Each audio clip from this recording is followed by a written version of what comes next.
नमस्कार, मौसम तक चैनल पर आपका स्वागत। मैं हूं देवेंद्र त्रिपाठी। आइए जानते हैं अगले 3 दिनों के दौरान पूरे भारत में क्या कुछ बदलेगा मौसम में।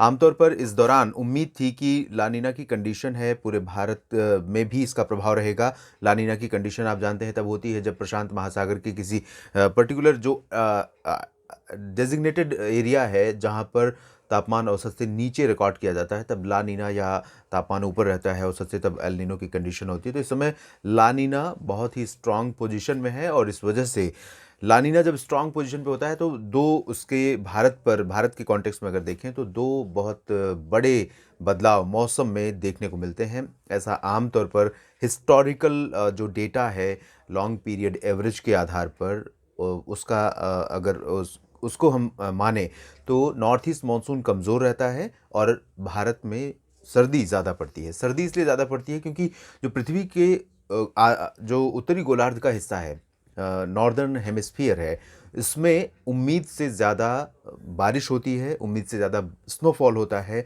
और उसी के चलते कई बार स्नो स्टॉर्म भी आते हैं। जो उत्तरी ध्रुव है, नॉर्दर्न पोल है पृथ्वी का, और उसका इम्पैक्ट यूरोप तक देखने को मिलता है। और कई बार यूरोप से होकर जो ठंडी ठंडी हवाएं आती हैं नीचे पश्चिमी एशिया की तरफ होते हुए, अफ़गानिस्तान और पाकिस्तान होते हुए, उन हवाओं का प्रभाव भारत तक पहुंचता है। साथ ही साथ डब्ल्यूडी बहुत ज़्यादा आमतौर पर आते हैं और उत्तर भारत के पहाड़ों पर बर्फबारी होती है, लेकिन इस बार ऐसा अब तक नहीं हुआ है। एक्सेप्शंस भी होते हैं, आपको मैं यही कहूँगा कि वेदर कंडीशंस में आपने देखा होगा कि एक्सेप्शंस भी होते हैं, अपवाद भी होते हैं। और अपवाद हमने देखा इस साल तो देख ही रहे हैं, सर्दी अभी बहुत ज़्यादा नहीं पड़ रही है। हालांकि उम्मीद के जितनी आमतौर पर सर्दी होती है उत्तर भारत के पहाड़ी मैदानी इलाकों में उतनी पड़ रही है। बर्फबारी ज़रूर कम हो रही है, लेकिन तापमान औसत के आसपास रिकॉर्ड किया जा रहा है, लेकिन उतनी ज़्यादा सर्दी अभी तक नहीं पड़ी है जितनी कि इस बार लानिना की कंडीशन के चलते उम्मीद की जा रही थी। और दूसरा अपवाद एक्सेप्शन हुआ है नॉर्थ ईस्ट मानसून के परफॉर्मेंस को लेकर। आमतौर पर नॉर्थ ईस्ट मानसून कमज़ोर रहता है लानिना में, लेकिन इस बार ज़्यादा स्ट्रांग रहा है। तेलंगाना को छोड़कर दक्षिणी प्रायद्वीपीय भारत के सभी राज्यों में, आंध्र प्रदेश, तमिलनाडु, पुडुचेरी, लक्षद्वीप, इन सभी क्षेत्रों में अधिकांश जगहों पर सामान्य से बहुत ज़्यादा बारिश रिकॉर्ड की गई है। उसकी वजह बंगाल की खाड़ी लगातार सक्रिय बनी रही। तो दोनों जो कंडीशंस हैं, ज़्यादा सर्दी, ज़्यादा स्नोफॉल, कम नॉर्थ ईस्ट मानसून बारिश, दोनों इसके उलट इनका परफॉर्मेंस रहा। तो एक्सेप्शन दोनों जगह देखने को मिला। लेकिन एक रिलेट करूंगा मैं एक्सेप्शंस के बारे में।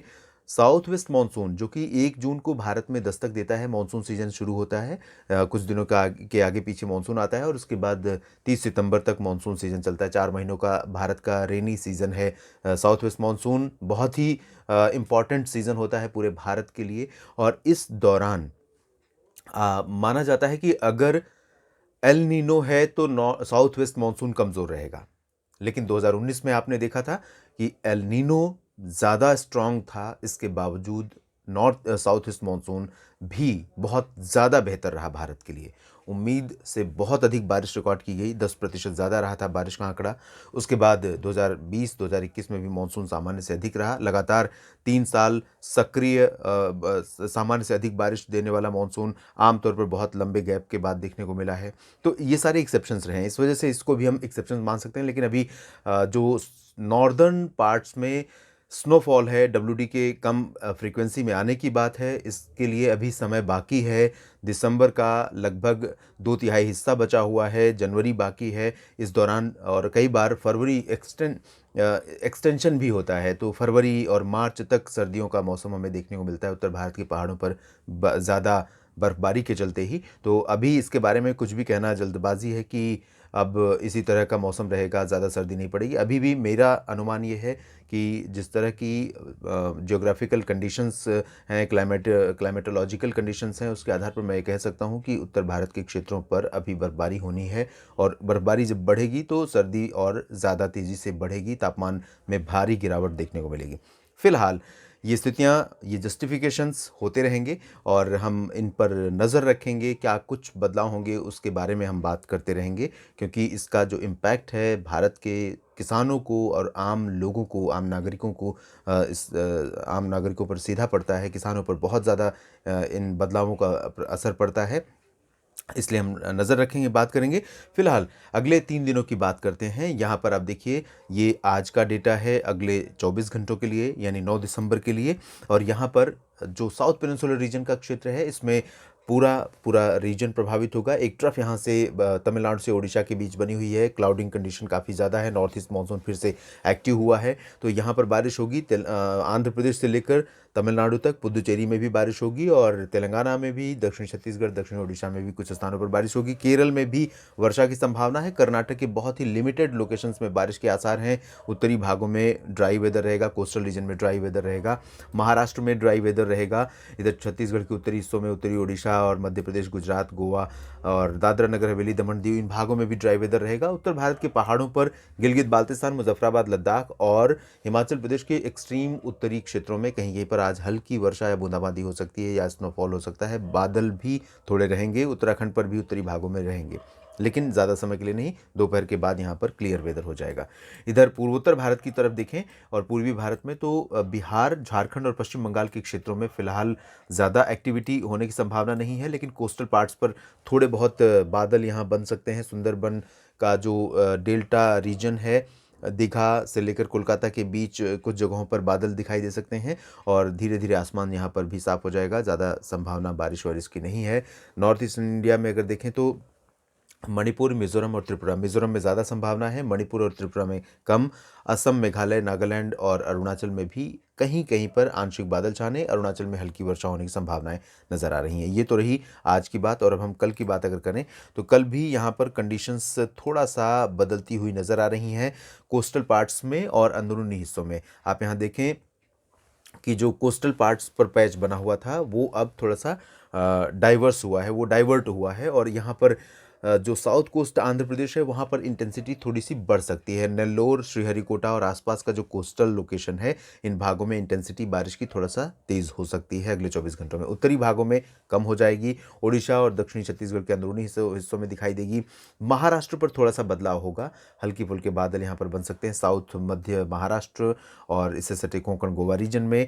कर्नाटक के भागों में ज़्यादा बहुत चेंजेस वेदर में नहीं होंगे।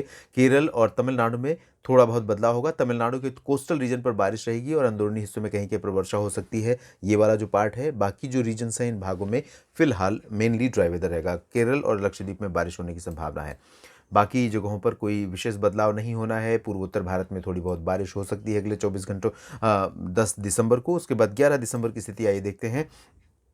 11 दिसंबर को उत्तर भारत के मैदानी इलाकों पर ये आप पैच देख रहे हैं बादलों का, और ये हाई क्लाउड होंगे, इसलिए यहाँ पर ज़्यादा उम्मीदें नहीं हैं। अनुमान ये है कि एक डब्ल्यूडी के रूप में थोड़ा सा हवाओं का जो प्रभाव है वो बढ़ेगा उत्तर भारत के पर्वतीय और मैदानी इलाकों पर। थोड़ा मॉइस्चर में प्लेन्स में भी आ सकता है और हल्की फुल्की बारिश भी हो सकती है। अभी रूल आउट हम नहीं कर सकते हैं। नज़र रखेंगे, अपडेट करेंगे आपको डेली नेशनल बुलेटिन में कि किस तरह की संभावनाएं राजस्थान, पंजाब, हरियाणा, दिल्ली और उत्तर प्रदेश से लेकर उत्तर भारत के पहाड़ों पर हैं। प्लेन्स में अगर हम देखें उत्तर प्रदेश और बिहार तथा पश्चिम बंगाल के मैदानी इलाकों की, झारखंड की बात, तो झारखंड में और ओडिशा में कुछ स्थानों पर हल्की फुल्की बारिश हो सकती है 11 दिसंबर को, और ओडिशा में तो होगी ही। छत्तीसगढ़ के दक्षिणी भागों में थोड़ा बहुत बारिश की संभावना रहेगी। तेलंगाना में भी कुछ स्थानों पर वर्षा हो सकती है। और इसके बाद दक्षिणी प्रायद्वीपीय भारत में तमिलनाडु, दक्षिणी आंतरिक कर्नाटक, आंध्र प्रदेश के रायलसीमा और तटीय भागों में तथा पुदुचेरी में बारिश की इंटेंसिटी बढ़ रही है। और 11 दिसंबर के बाद आप देखेंगे यहाँ पर बारिश की इंटेंसिटी थोड़ा सा और तेज़ हो जाएगी 11 दिसंबर के बाद भी। पूर्वोत्तर भारत के राज्यों में मौसम में कोई विशेष परिवर्तन संभावित नहीं है। इस बुलेटिन में अभी इतना ही। आप बने रहिएगा मौसम तक चैनल के साथ। सर्दी बढ़ेगी, डब्ल्यूडी आएंगे, नहीं आएंगे, क्या अगर आएंगे तो किन किन राज्यों पर प्रभाव पड़ेगा, इन सब चीज़ों पर मैं नज़र रखूँगा और आपको अपडेट भी करूँगा समय से। धन्यवाद।